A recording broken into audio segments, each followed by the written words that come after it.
Alright, let's have a real conversation. For too long you've been fed a narrative that doesn't align with reality. You've been told that the pinnacle of success in relationships is a one-on-one, lifelong commitment, a monogamous structure that, let's be honest, fails more often than it succeeds. We see it every day. People are unhappy, they're unfulfilled, they're cheating, they're lying. It's a system built on outdated ideals that don't serve the modern man or woman. Today, we're going to dismantle that. We're moving beyond the restrictive labels of monogamy and the illegalities of bigamy. We're talking about open, honest, and consensual polygamy or concubinage, building a life on your terms, with the people you choose, without the societal pressure to conform to a failing model. This isn't just a casual discussion, this is a blueprint. I'm giving you the 10 commandments for redefining your relationships. Think of this as a high-value framework for your personal life. It's about empowerment, it's about making conscious choices, and it's about operating from a position of strength, not desperation. The goal here is to build a life that is authentically yours, free from the shackles of what you've been told you want. We are leaving behind the outdated norms that breed resentment, jealousy, and dissatisfaction. This is about creating a structure where everyone involved understands the terms, agrees to them, and thrives within them. It's about consent, clarity, and control over your own destiny. So, if you're ready to stop playing by a set of rules that were designed for a different era, if you're ready to elevate your thinking and your lifestyle, then you're in the right place. This is for the men and women who understand that their value isn't determined by their ability to secure one person for life, but by their ability to create a fulfilling, dynamic, and honest ecosystem of relationships. We're not just challenging the status quo, we're creating a new one. Pay close attention, because what we're about to discuss has the power to fundamentally change how you navigate the world of dating and relationships for the better. Let's begin. The first commandment is the foundation upon which everything else is built. You must reject monogamy outright. Let me be clear, I'm not talking about begrudgingly accepting that it might not work out. I'm talking about a conscious, decisive, and upfront refusal to enter into a lifelong one-on-one exclusive commitment. Why? Because the very premise is flawed for a high-value individual. The societal contract of monogamy promises a fairy tale but often delivers a prison of unmet expectations, silent resentment, and eventual failure. It asks you to place all your emotional, social, and intimate needs onto a single person, which is an immense and often unsustainable burden for anyone to carry. When you walk into a negotiation, you don't start by giving away your biggest leverage point. In the relationship marketplace, your freedom and your options are your leverage. By immediately agreeing to a framework of lifelong monogamy, you are capping your potential. You are telling the world, and more importantly, yourself, that this one connection is the absolute ceiling of your relational capacity. A high-value individual understands that their capacity for connection, leadership, and provision is not limited to a single individual. Rejecting monogamy isn't about being promiscuous. It's about being realistic and strategic. It's about building a life that has room for growth, change, and expansion, rather than one that is defined by restriction and limitation from the outset. Think of it like an investment portfolio. A wise investor doesn't put all their capital into a single stock, no matter how promising it seems. They diversify. They build a portfolio that can withstand market fluctuations. Your personal life should be managed with the same level of strategic foresight. By prioritizing open or polyamorous relationship structures, you are diversifying your emotional and social investments. You create a support system that is resilient. You allow for different people to fulfill different roles and meet different needs, all within a framework of honesty and consent. This isn't a rejection of commitment, it's a rejection of a singular, fragile form of it. This requires you to be upfront from the very beginning. The worst thing you can do is pretend to want monogamy to appease a partner, only to reveal your true desires later. That's dishonest and low-value behavior. You must state your terms clearly. I am not interested in a traditional monogamous marriage or lifelong partnership. I am interested in building connections, and if we are compatible, you could be a part of that, but it will not be exclusive. This clarity acts as a filter. It will repel those who are not aligned with your vision and attract those who are. It puts you in the driver's seat of your own life, so make the decision. Remove monogamy from your list of options. Don't see it as a goal to aspire to. See it as a legacy system that no longer serves your operating model. By doing this, you're not just opening yourself up to more connections, you're fundamentally changing the power dynamic. You are no longer a supplicant hoping to be chosen for a role in someone else's fairy tale. You are the architect of your own reality, building a kingdom where your rules, your vision, and your ambitions set the standard. That is the first and most critical step. The second commandment is about momentum. You must focus your energy on new connections, not on ghosts of the past. Your exes are exes for a reason. The relationship failed. The contract was terminated. Going back is like trying to reboot a computer that has a fried motherboard. You can keep hitting the power button, but you're just wasting your time and energy. All the resources, the mental real estate, the emotional bandwidth you spend reminiscing, checking their social media, or contemplating a reunion is energy that you are stealing from your present and your future. It's a net loss. A high-value person moves forward. They understand that the world is abundant. There are billions of people on this planet. To remain fixated on one person who has already demonstrated their incompatibility with your life's mission is the definition of a scarcity mindset. It signals that you believe your options are limited, that you believe we're the best you could ever get. Is that the message you want to send to yourself? Is that the foundation you want to build your future on? Absolutely not. Your focus must be relentlessly forward-facing. Cut the ties completely. This means no friendly check-ins, no late-night you up texts, no keeping them on the back burner as a what-if. You block, you delete, you remove. This isn't about being cruel, it's about being disciplined. It's about protecting your own psychological space. Every time you allow an ex back into your orbit, you are contaminating your new ecosystem. You're introducing old baggage, old conflicts, and old patterns into a space that you are trying to build anew. New partners will sense this. They will see that you are not fully present, that a part of you is still anchored in the past, and it will undermine their trust and investment in you. Redirect that energy. Take all the time you would have spent thinking about your ex and invest it in yourself and in new prospects. Use it to go to the gym, use it to read a book, use it to vet new people who are aligned with your new, non-monogamous framework. Your time is your most valuable asset. Spending it on a failed investment is poor resource management. When you meet someone new, they deserve the full, present version of you, not the ghost of who you were with someone else. Your future partners are not rehabilitation centers for your past heartbreaks. Think of your life as a corporation. An ex-partner is a discontinued product line. It didn't work. You don't keep pouring marketing dollars into it. You write it off, and you innovate. You develop new product lines, new connections that are better suited for the current market and your long-term strategy. The past is a data point, not a destination. Learn from it, by all means. Analyze what went wrong so you don't repeat the mistake. But then, close the book. The future is unwritten, and you are holding the pen.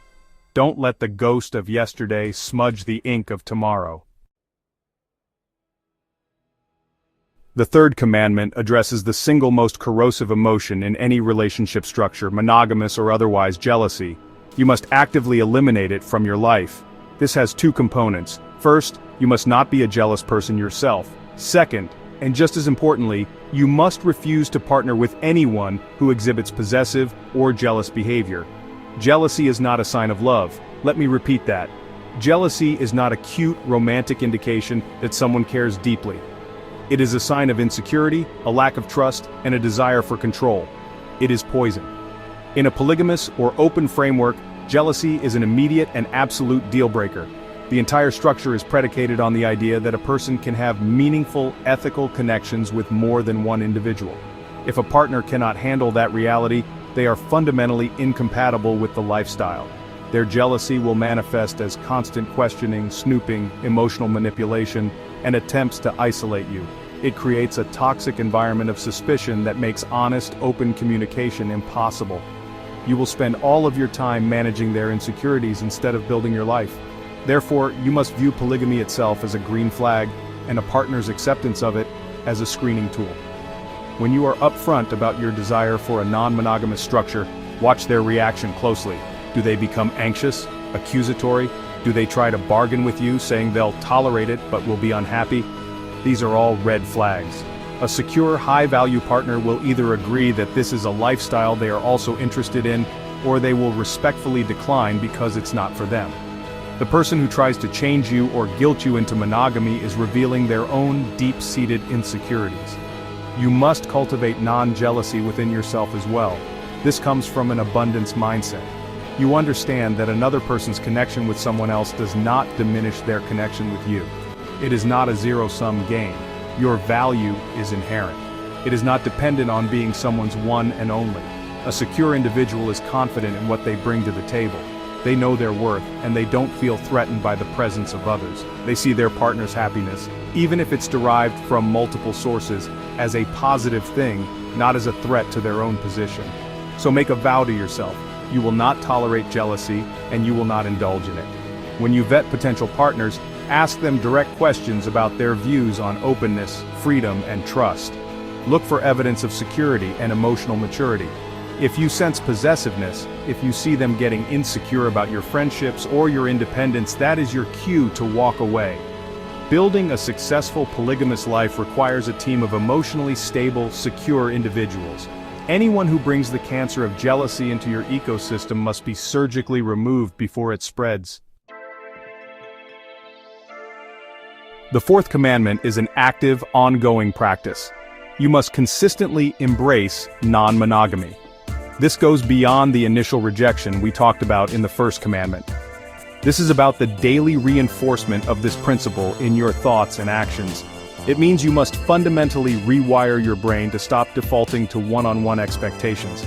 Society has conditioned us for decades through movies, music, and family pressure to see a singular, exclusive partnership as the ultimate prize. You have to actively fight that programming every single day. This means that when you meet someone new and the connection is strong, you do not allow your mind to immediately jump to, "This is it. This is the one. Now I can stop looking." That is the monogamous mindset creeping back in. Instead, your thought process should be, "This is an excellent connection. This person has high potential to be a valuable part of my life. How do they fit into the larger structure I am building?" Your goal is not to fill a single slot labeled partner. Your goal is to build a team, a council, a tribe. Each new quality connection is an addition, not a replacement. Embracing non-monogamy also means you must be perpetually open to new connections, even when you are happy and satisfied with your current partners. The moment you close yourself off, you are slipping back into a monogamous framework, even if you call it something else. This isn't about being greedy or never being satisfied. It's about staying true to the principle of abundance and openness. A garden is healthiest when it has a variety of plants, and a good gardener is always looking for new seeds to sow that will complement the existing ecosystem. Seeking multiple partners openly is the cornerstone of this practice. It must be done with transparency and integrity. This is the key difference between ethical non-monogamy and cheating. Cheating is about secrecy and deception. Embracing non-monogamy is about radical honesty. Your existing partner should be aware that you are still open to meeting new people, and new potential partners must be made aware of your existing relationships from the outset. This honesty builds trust and respect. It shows that you are not trying to have your cake and eat it too in secret. You are designing a life where everyone can have cake because you've baked enough for everyone who agrees to be at the table. This is a discipline. It's a mental and behavioral shift that requires constant vigilance. You must check your own impulses. When you feel yourself becoming possessive or wanting to close the relationship gates, you must ask yourself why. Is it fear, insecurity, or is it a genuine logical reason? More often than not, it's the ghost of monogamous conditioning. Reinforce the mindset, more is not a threat. Openness is strength. Connection is abundant. By living this principle daily, you move from someone who is simply trying non-monogamy to someone who truly is non-monogamous at their core. The fifth commandment is about how you perceive and use time. You must prioritize your self-growth over concerns about age. Society puts an immense amount of pressure on people, particularly women, with the idea of a biological clock or a social timeline. You need to be married by 30. You need to have kids by 35. This creates a sense of desperation, a frantic rush to lock down a partner, any partner, before time runs out. This is a trap. It leads to poor decision-making and settling for less than you deserve. You must reject this timeline entirely.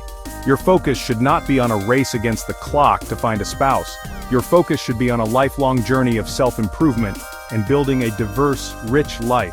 This means using your time, your 20s, 30s, 40s and beyond, to build your empire. This empire isn't just financial, it's an empire of knowledge, of skills, of experiences, and of connections. Instead of spending your prime years frantically searching for the one, spend them becoming the one who has it all.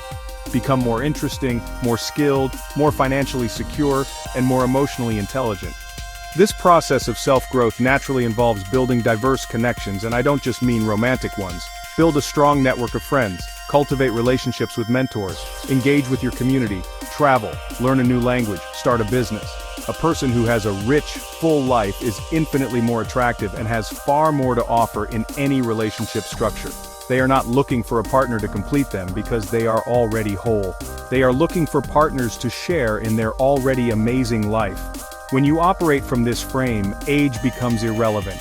Your value is not decreasing with every passing year, it is increasing with every new skill you acquire, every book you read, and every new experience you have.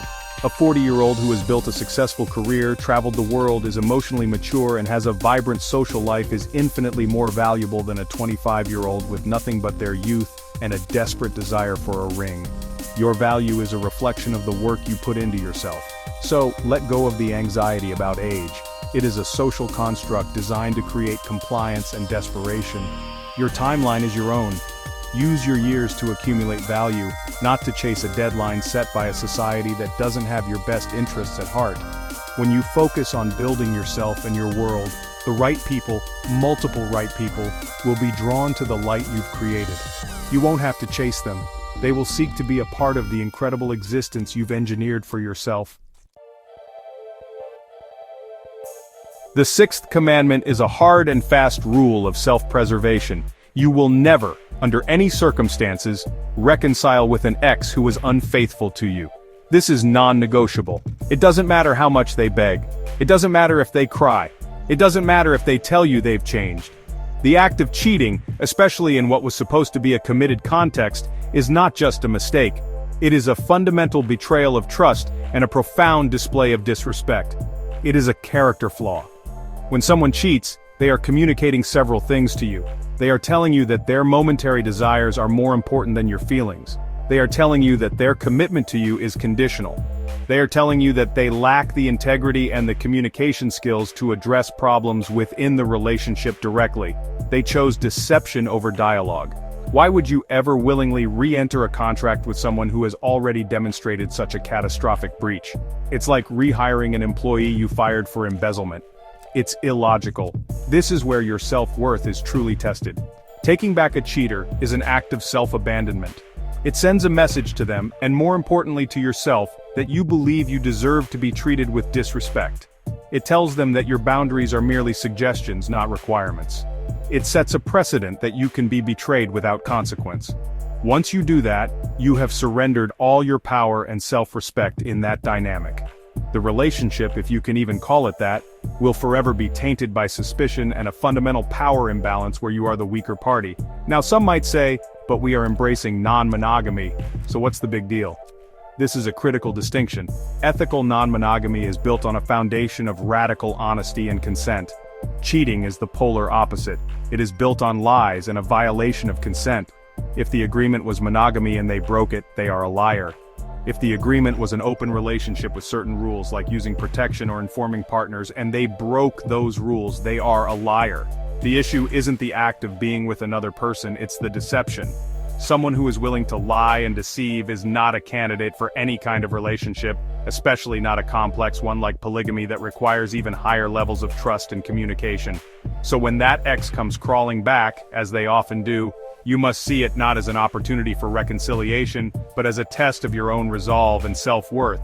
The correct response is a firm, final no. You close the door and you lock it. You are not a rehabilitation center for people with character flaws. You are not a second-place prize they get to claim after they explored other options and failed. You are the grand prize, and the grand prize does not go on clearance. Uphold your own value. Choose yourself. The seventh commandment involves a specific strategy, especially for those who are currently single and, building from the ground up. Consider the framework of concubinage. So let's define our terms so there's no confusion. In a modern context, we're talking about a long-term, committed but non-exclusive and non-marital relationship. It's a structure where one or more partners, concubines, are in a stable relationship with a central individual, but without the legal and social expectations of marriage.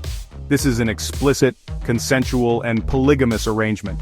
If you are single, this is honestly an excellent framework to build towards. It allows you to establish connections based on clear, upfront terms. When you meet a potential partner, you can be direct. I am not seeking marriage. I am building a life that includes multiple, long-term, committed partners. I am looking for women who are interested in being a part of this family structure. This is a high-level proposition. It's not about casual hookup culture. It's about building a household, a unit, a team. It requires maturity, security, and a shared vision from all involved.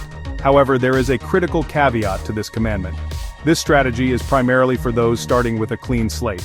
If you are already in a committed, monogamous relationship, attempting to pivot to this model is fraught with peril. The risk of jealousy is just astronomical. A partner who signed up for monogamy is highly unlikely to successfully transition to a concubinage model without feeling, betrayed, demoted, and insecure.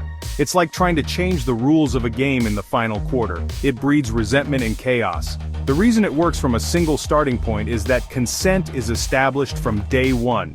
No one is being asked to change their expectations midstream. Every person who enters the structure knows the terms of engagement. They know they will not be the only partner. They understand the hierarchy, if one exists, and their role within the unit. This transparency is what makes the structure ethical and sustainable. Trying to impose this on an existing monogamous partner is, in most cases, a coercive act that will destroy the trust you've already built. So if you are single, use this as a potential blueprint. Vet for partners who are not only open to non-monogamy, but are actively excited by the prospect of being part of a larger, non-traditional family unit. Look for women who are independent, secure, and don't subscribe to the fairy tale of monogamous marriage. But if you are already committed, your path is different. You either need to end that relationship to pursue this model honestly, or you need to accept the limitations of the agreement you've already made.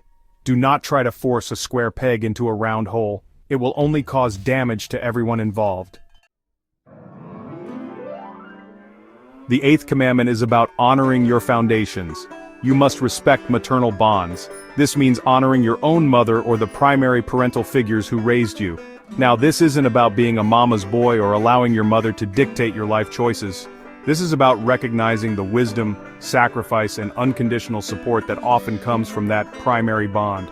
A person who disrespects their own mother often has deep-seated issues that will inevitably poison their other relationships. It's a massive red flag. Your relationship with your mother is often a mirror of how you will treat other women in your life. If you are dismissive, disrespectful, or ungrateful towards the woman who brought you into this world, it signals a fundamental lack of respect for women in general. A high-value partner, a woman you would want to be part of your polygamous family, will notice this. She will see your disrespect for your mother and correctly project that onto how you will eventually treat her when the initial romance fades. It shows a lack of character and gratitude. Valuing their approval is also a strategic move. A wise mother often has an uncanny intuition about people. She has known you your entire life and can often spot insincerity or incompatibility in a potential partner long before you can. Seeking her counsel is not a sign of weakness. It's a sign of intelligence. You don't have to obey her every whim, but you should listen to her perspective. Her approval, or lack thereof, is a valuable data point in your vetting process. If she has serious reservations about a partner, you should examine those reservations very carefully. This principle extends to your partner's maternal bonds as well. A woman who has a healthy, respectful relationship with her own mother is more likely to be emotionally balanced and understand the importance of family and respect. Conversely, a woman who despises her mother or has a toxic, unresolved relationship with her is often carrying significant baggage that will complicate your life. Again, it's a data point. It tells you something about her character and her ability to form healthy, lasting attachments. So, don't discount the maternal bond. Cultivate a respectful, loving relationship with your own mother. Show her that you value her.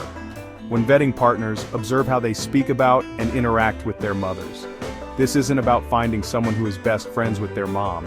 It's about looking for a baseline of respect and emotional health. Honoring the woman who gave you life is a sign of a well-adjusted, grateful, and high-character individual. It's a foundational piece of being a man or woman that others will want to build with. The ninth commandment is a critical defense against toxic tactics. You must identify and relentlessly avoid emotional manipulation. In the world of relationships, especially when unconventional structures are involved, people can resort to desperate measures to secure control. One of the most common and insidious forms of this is using pregnancy or children as leverage. You must be on high alert for this and refuse to be controlled by it. A partner who accidentally gets pregnant after you've clearly stated you're not ready for children, or who uses their existing children to guilt you into a level of commitment you haven't agreed to, is not a partner. They are a manipulator. They are using the most powerful biological and emotional forces in human existence as weapons to trap you. This is not love. It is a hostile takeover of your life plan. You must have zero tolerance for this. Your feelings, your plans, and your consent matter. This type of manipulation can be subtle. It can sound like, if you really loved me, you'd want a family with me right now, or, my kids are already so attached to you, you can't leave now, it would destroy them. These statements are designed to override your logic and your own desires with a wave of guilt and obligation. A healthy, respectful partner would never do this. A healthy partner discusses children and family planning as a team, respecting the boundaries and timelines of everyone involved. They don't use children as pawns in a chess game for control. Your feelings are valid. Let me say that again. Your feelings are a valid and crucial part of the equation. If you feel trapped, if you feel pressured, if you feel like your boundaries are being violated, you are not being overly sensitive. You are correctly identifying a manipulative tactic. Your gut instinct is a powerful defense mechanism. When it tells you something is wrong, listen to it. Do not let anyone, no matter how much you care for them, guilt you into a life you did not choose and do not want. Therefore, you must be prepared to walk away, even when it's incredibly difficult. If a partner attempts to use pregnancy or children to manipulate you, you must hold your ground. You can be a responsible and supportive parent without being a romantic partner who has been coerced into a relationship. Your life, your freedom, and your future are on the line. Affirm to yourself that your consent is paramount. Any commitment that is secured through manipulation is not a commitment at all, it's a hostage situation. Protect your autonomy at all costs. We arrive at the 10th and final commandment, the one that governs all your decisions in the face of adversity. You must always choose intelligence over emotion. When relationships become difficult, when heartbreak occurs, when you are faced with a tough choice, the natural human tendency is to be overwhelmed by emotion, sadness, anger, longing, fear. These feelings can cloud your judgment and lead you to make poor, short-sighted decisions. Your task is to rise above this. You must train yourself to let logic be your guide. Think of yourself as the CEO of your own life, you, Inc. A successful CEO doesn't make multi-million-dollar decisions based on whether they're having a sad day. They look at the data, they analyze the market trends, they consult their board. They make a rational decision based on the long-term health of the company. You must apply this same ruthless logic to your personal life. When a relationship is failing, when a partner has proven to be incompatible or disrespectful, you must see it for what it is, a bad investment. The emotional part of your brain will scream at you to stay. It will romanticize the good times. It will create what-if scenarios. It will fear the loneliness of moving on. Your intelligence, your logical mind must be stronger. It must step in and say, the data is clear. This person has violated our core principles, the commandments. They have demonstrated a pattern of behavior that is detrimental to our long-term mission. The logically sound decision is to cut our losses and move forward. This means that after a breakup, you do not wallow in heartache for months on end. You allow yourself a brief, defined period to process the emotion, and then you get back to work. You go to the gym, you focus on your career, you begin vetting new partners, you move forward decisively. You understand that emotion is a temporary chemical reaction, while your life's mission is a permanent objective. You cannot allow the temporary to derail the permanent. Choosing intelligence over emotion is the ultimate form of self-mastery. It is difficult. It requires discipline and practice, but it is the key to navigating the complexities of any relationship structure, especially polygamy, without being destroyed by the inevitable emotional turbulence. When you can look at a situation, acknowledge the emotional pain, but still make the cold, hard, logical choice that best serves your future, you have achieved a level of personal power that few ever will. Let your head lead and your heart will eventually heal and follow. So, there you have it. The 10 Commandments for building a life of relational abundance on your own terms. This is a high-value framework. It's not for the faint of heart. It requires discipline, honesty, and a level of self-worth that you have to build every single day. The past is the past. Whatever mistakes you've made, whatever unhealthy dynamics you've tolerated, that ends today. You have a new blueprint now. As we say, past is past. Mapapatawad kosila maraming consent basta walang iwanan. You can forgive what has happened, you can forgive them and yourself by moving forward with a new commitment, endless consent, and a promise that no one who agrees to your terms gets left behind. The core of this entire philosophy is forgiveness and consent. Forgive yourself for not knowing better before. Forgive others for their own shortcomings, but do not allow them back into your life if they don't align with your principles. From this day forward, every interaction is governed by consent. Clear, enthusiastic, and ongoing consent from all parties. In this model, we ensure no one is left behind. It's not about collecting people like trophies, it's about building a cohesive, supportive unit, a tribe where everyone feels seen, valued, and secure within the established framework. You are the leader, and a good leader ensures the well-being of their entire team. Your final task is to start building. Build your support network of like-minded individuals. Build your own value so you have more to offer. Live your life free from the poisons of jealousy, guilt, and the outdated norms that society tried to chain you with. This is your life to design. You have the tools, you have the commandments. Now go out and build your kingdom your way, with the people you choose, under the rules you create. Don't just live a life of quiet desperation, conforming to a script you didn't write. Seize the pen and write your own epic. Thank you for your time.